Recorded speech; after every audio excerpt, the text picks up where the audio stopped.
महाभारत में अनुशासन पर्व में पितामह भीष्म कहते हैं कि यदि 12 साल तक लगातार एक कार्य किया जाए तो वो कार्य सिद्ध हो जाता है। गोकुल में एक अद्भुत भक्त हुए कृष्णदास जी, ये उन्होंने सुन लिया, उनके मन में भाव आया, वो गए माला बना करके ठाकुर जी के पास, बोले ठाकुर जी 12 साल तक लगातार माला पहनाने आऊंगा, 13वें साल की जब सुबह होगी तो आपको माला पहनने मेरी कुटिया में आना।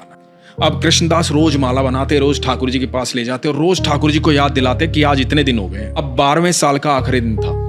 ठाकुर जी को बोले ठाकुर जी कल आपकी बारी है, कल 13वें साल की पहली सुबह है और यदि कल आप नहीं आए तो मैं कभी आपके पास नहीं आऊंगा। भोजन की तैयारी की, सारी रात लगे रहे, सुबह प्रातः काल इंतजार करने लगे कि ठाकुर जी अब आएंगे अब आएंगे। शाम हो गई, ठाकुर जी नहीं आए, आ गया गुस्सा, सारा 56 भोग उठाया, अपनी पोटली में बांधा और देख करके मंदिर की तरफ, कोई नहीं है कृष्ण विष्णु, पत्थर की मूर्ति है वो, सुनता तो आज आ जाता, सुनता ही नहीं है और बड़बड़ाते हुए जा रहे हैं। आगे से गैयों का एकदम झुंड आ रहा है लगातार। तो एक बालक आवाज दे रहा है, अरे बाबा सुनो, रुको, इतनी सारी गैया आ रही हैं, टक्कर लग जाएगी, धक्का लग जाएगा, गिर जाओगे, रुक जाओ थोड़ी देर।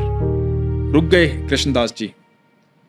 तो बालक बोला कि बड़ी खुशबू आ रही है आपके झोले से, खाना खाया नहीं आपने शायद, तब तक गैया जाए बैठ के खा लो। बोला नहीं मुझे नहीं खाना। क्या हुआ, क्या बात हुई? लाडला है ना वो कन्हैया, अरे बहुत नखरे हैं उसके, 12 साल गया हूं माला पहनाने,